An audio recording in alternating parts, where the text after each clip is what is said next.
Silang lahat ay lumingon nang si Kaori ay bumaba na naka-elite uniform at nakangiting binati si Yuya. Kaya't pinuri ang binata kung gaano siya nag-iba mula nang huli silang magkita. Napangiti na lang ang dalaga nang mapansin na hindi siya nakikilala ni Yuya kaya ipinaalala niya sa kanya na siya ang babaeng kanyang iniligtas. Nagulat si Yuya at bumalik sa kanyang isipan ang mga nangyari ngunit nagtataka siya kung paano niya alam ang kanyang pangalan. Inamin naman ni Kaori na sa kagustuhan niyang pasalamatan siya ay palihim niyang ipina-check ang kanyang background. Tinanong siya kung nais niyang pumasok sa Aussie Academy. Patuloy na naguguluhan si Yuya dahil ito ay isang napakalaking tanyag na paaralan. Nagpakilala din si Kaori na isa siyang student officer ng nasabing academy. Sinabi ng kanyang butler na ang ama ni Kaori ay ang chairman ng board ng Aussie Academy, kaya naman nang malaman na iniligtas siya ni Yuya ay naisipan ng chairman na gawing scholar si Yuya ng kanilang akademya. Pero hindi ramdam ni Yuya ang kanyang pagliligtas kay Kaori, dahil siya mismo ang nabugbog. Siya ay labis na nagpapasalamat sa alok ngunit kailangan niyang tanggihan ito sapagkat wala siyang sapat na kakayahan sa academic aspect para sa academy. Ngunit sumabat ang kanyang mga kapatid na nakikiusap na kung pwedeng payagan silang makapasok bilang kapalit niya.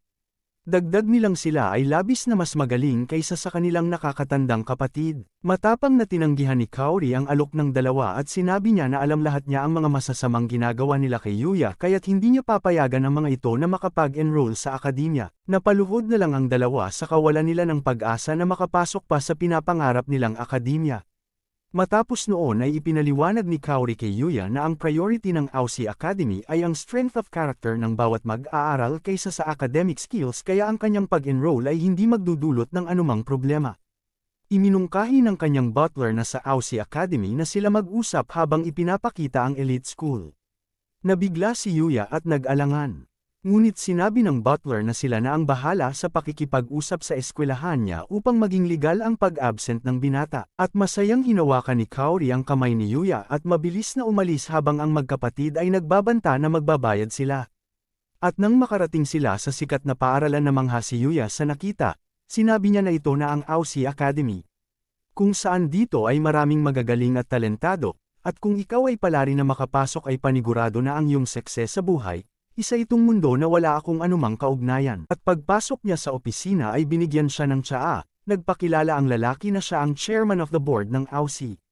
Nagbawi ito tanda ng sincere na pagpapasalamat kay Yuya sa pagligtas nito sa kanyang anak, mabilis namang pinigilan ito ni Yuya at sinabing wala naman talaga siyang nagawa. Sumabat si Kaori, sinabi niya na sa lahat ng mga taong nandoon siya lang ang naglakas loob na tumulong. Sinabi pa ng chairman na dapat ipagmalaki ang kanyang nagawa. Patunay iyon ang kanyang nakakahangang karakter at ito ang pinakapahalagahan sa academy.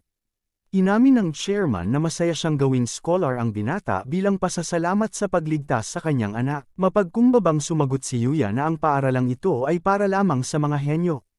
Sinagot naman ito ng chairman na ang kahulugan ng pagiging genius ay ang pagresolba sa isang gawain sa pinakamabisang paraan. At binigyan si Yuya ng mga motivational words para palakasin ang loob.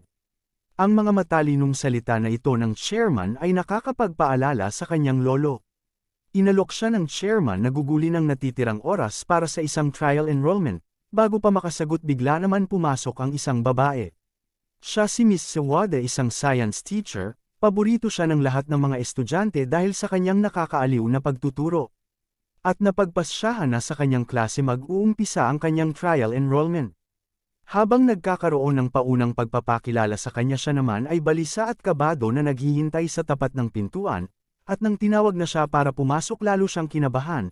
Naalala niya ang sinabi ng chairman na nagpalakas naman sa kanya ng loob. Napatulala naman ang lahat sa klase habang nagpapakilala sa kanila si Yuya. Lalong nabalisa ang binata dahil sa katahimikan, ang hindi niya alam ay namangha ang lahat sa kanyang kagwapuhan. Maging ang self-proclaimed na pretty boy ng klase ay kinilala siya bilang isang karibal. At nabasag ang katahimikan ng pinaupo na ito. At nang magsimula na ang klase, inutusan nito ng guro na maki-share na lang siya sa textbook ng katabing babae. Mahinhin itong bumati, sumagot naman ang babae, pero akala niya ay naasar niya ito kaya nahiya siya. Sa kalagitnaan ng klase napansin ni Yuya na hindi naman naiiba ang aralin. Ang kaibahan lang dito ay ang mga estudyante ay proactive at nag-enjoy sa klase malayo sa naranasan niya noon. At nang matapos na ang aralin ay pinagkaguluhan ng mga kaklase nito si Yuya. silang lahat ay curious sa kanyang personal na buhay ngunit naputol ito nang may dumating na isang lalaki, ang lahat ay umalis matapos nitong magsalita. Agad naman niyang hiningi ng paumanhin ang nangyari at ipinaliwanag na naiintriga lang sila sa kanya maging siya, nagpakilala ito na siya si Ryo. Nagulat si Yuya sa kabaitang ipinakita ng binata. Niyaya niya itong kumain sa cafeteria at pagdating doon namangha si Yuya sa napakamura at napakasarap na mga pagkain. At napaisip siya na nasa paraiso siya. Tinawag naman si Ryo ng isang nakasalamin na lalaki para sa bakanteng upuan. Magalang itong nagpakilala na siya si Shingo, isa sa mga kaklase niya. Ang tatlo ay masayang kumain at nagkwentuhan tungkol sa kanilang mga pinagkakaabalahan. Ngunit naramdaman ni Yuya na ang lahat ay nakatingin sa kanya at nag-akalang dahil naiiba ang kanyang uniform.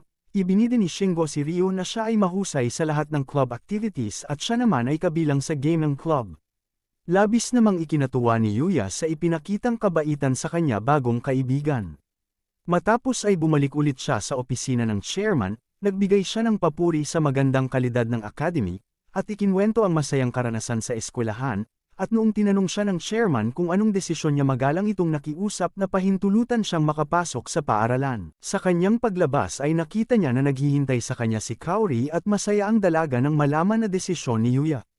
Niyaya itong pumunta sa lugar kung saan ang mga estudyante ay madalas pumunta matapos ang eskwela. Malungkot na inamin ng dalaga na dahil sa trabaho at reputasyon ng ama, nag-aalangan ang mga estudyante na makipagkaibigan sa kanya. At sinabing gusto niyang makasama ito, nahiya si Yuya sa narinig kaya inaya na lang ito sa crepe store. At nang umupo sila ay tuwang-tuwa naman ang mga nakakakitang estudyante sa kanila habang sila ay masayang kumakain. Nagtatakang naitanong ni Yuya kung paano siya nito nakilala agad sa kabila ng kaibahan niya sa dati nitong katawan.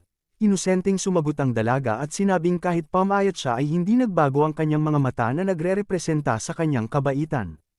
Namula bigla si Yuya sa papuri ng dalaga. At bahagya namang nainis si Kaori dahil sa formal na pag-address ni Yuya sa kanyang pangalan, hiniling nito na tawagin siya na Kaori, tanda ng kanilang espesyal na pagkakaibigan. Nauutal na sumagot si Yuya ngunit dahil sa pagpupumilit ng dalaga ay pumayag na rin siya, tinawag siyang Kaori at masaya namang tumango ang dalaga. Nag-enjoy naman ang mga kabataan sa paligid sa nakikita nilang sweet moments ng dalawa na animoy magkasintahan. Pagkatapos nun ay bumalik si Yuya sa kabilang mundo, suot-suot ang bago at astig niyang baluti.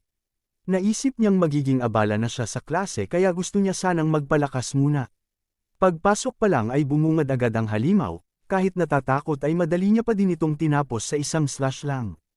Sinilip ang status at napansin na bumabagal na ang kanyang pag-level up, isa lang ang naisip na paraan para makapag-level up siya, ang pumunta sa kagubatan.